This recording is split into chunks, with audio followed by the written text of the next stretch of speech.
Shalom. Selamat pagi Bapak Ibu Saudara sekalian yang dikasih Tuhan, khususnya rekan-rekan RU dimanapun kalian berada, baik yang saat ini ada di rumah atau yang sedang bertugas dalam penerbangan. Ya, jumpa lagi dengan saya di dalam kokpit evangelism. Ya, sembari kita melaksanakan tugas terbang, kadang-kadang kita jenuh ya saudara, ngantuk kadang-kadang, tetapi untuk kita bisa ngobrol-ngobrol yang membuat kita hilang rasa kantuknya. Ya bro, yes. Apa yang kita menarik ini? Kita sharing-sharing firman Tuhan. Apa yang menjadi topik pembicaraan kita pagi ini kira-kira? Oke, baik. Yuk. Saya mau bertanya nih, Cap. Ya boleh. Oke. Kalau orang jahat itu ya, Cap ya, menurut Captain ya, orang jahat itu pasti berdosa kan ya? Pasti ya. Ya. Oke. Nah, sekarang pertanyaan saya, bagaimana kalau orang baik, orang suka bersedekah, menurut Captain itu baik nggak mereka? Kalau orang baik itu memang harus baik ya. Kita ini orang hidup itu Tuhan perintahkan untuk melakukan sesuatu yang baik. Tetapi bukan berarti orang baik itu mendapat suatu jaminan keselamatan. Jadi ya topiknya apa yang mau ditanya apa kira-kira? Ya itu tadi, orang baik apakah akan selamat tidak? Menurut Captain? Kalau itu kita harus ada referensinya. Oh, oke. Kita nggak bisa ngomong kalau tanpa ada referensi. Ya menurut saya ya, kita sebagai makhluk sosial yang Tuhan ciptakan, itu kita harus melakukan sesuatu yang baik kepada siapapun ya, tanpa pandang bulu. Baik itu beda suku, beda agama, ya, beda status sosial, kita harus baik pada semua orang. Ya, karena Allah itu baik adanya. Yes. Sehingga kita yang menjadi anak-anaknya ya, harus menjadi terang dan menjadi terang.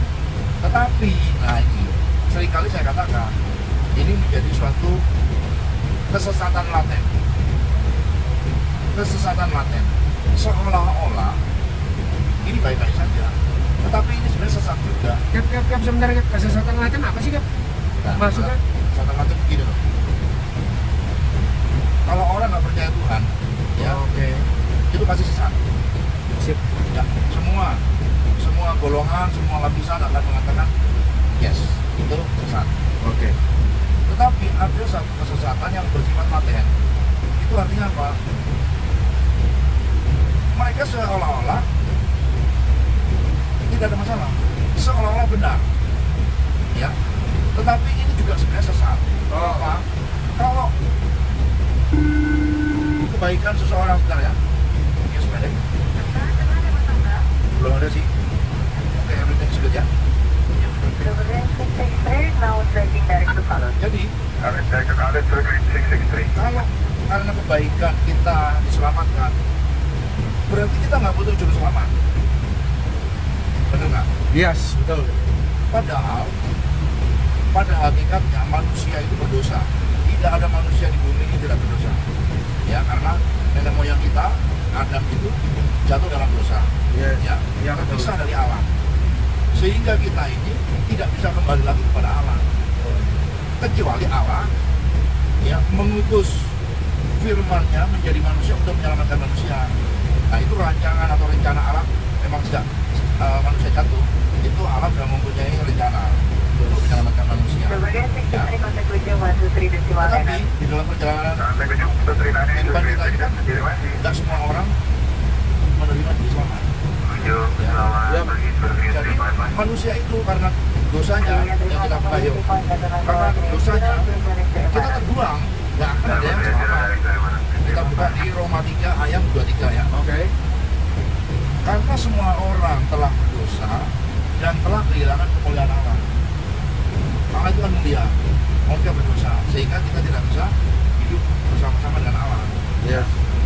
Dan oleh kasih karunia telah dibenarkan dengan cuma-cuma karena penebusan dalam Kristus Yesus. Jelas bahwa kita itu ditebus oleh darah Yesus. pengorbanan Yesus di kayu salib itulah yang menebus kita, sehingga kita Allah berkenan.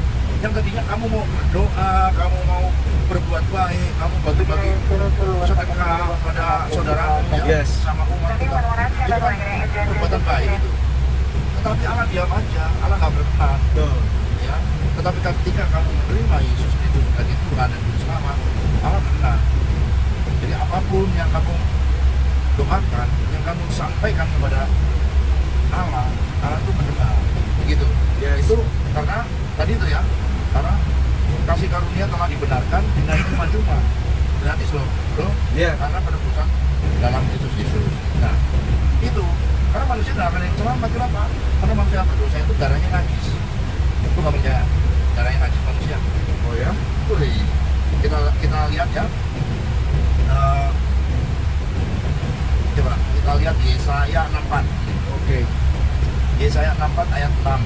Demikianlah kami sekalian seperti seorang najis, dan segala kesalahan kami seperti kain kotor. Kesalahan kamu itu dianggap kain kotor sama Allah. Tidak bisa kamu itu memutihkan dosamu kembali, nggak bisa. Kami sekalian menjadi layu seperti daun, dan kami lenyap oleh kejahatan kami. Jadi kamu mau berbuat apapun, kamu najis, kamu nggak bisa selamat. Kita lagi Mazmur. Ya, ini Mazmur 49 ayat 8 dan ayat 9 ya.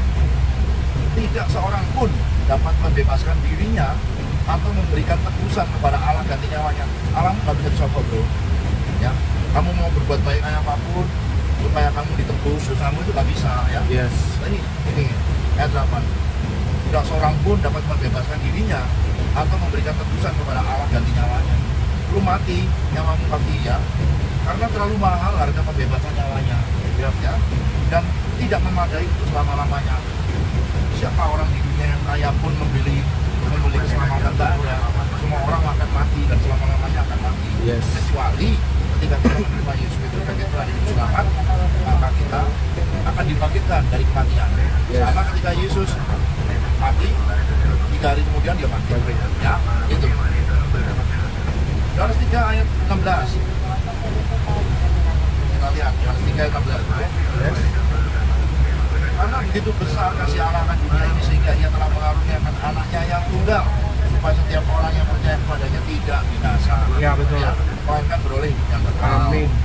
Ya, ayat 18. Barang siapa percaya kepadanya, ia tidak akan dihukum. Terus yang nggak percaya, barang siapa tidak percaya, ia telah berada di bawah hukuman, tetapi ia tidak percaya dalam nama anak, dalam nama.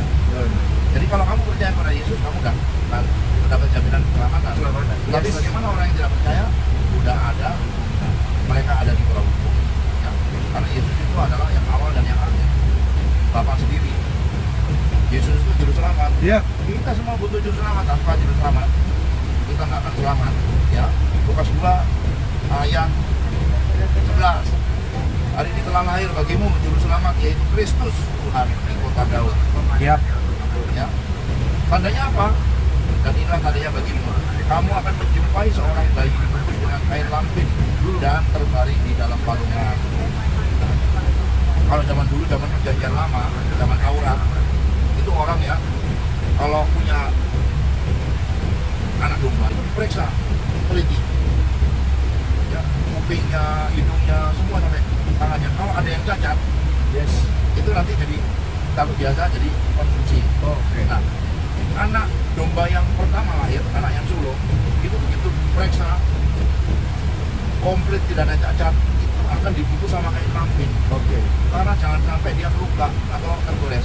Nah, nanti pada waktunya yang tepat, anak domba ini akan dipersembahkan kepada Allah.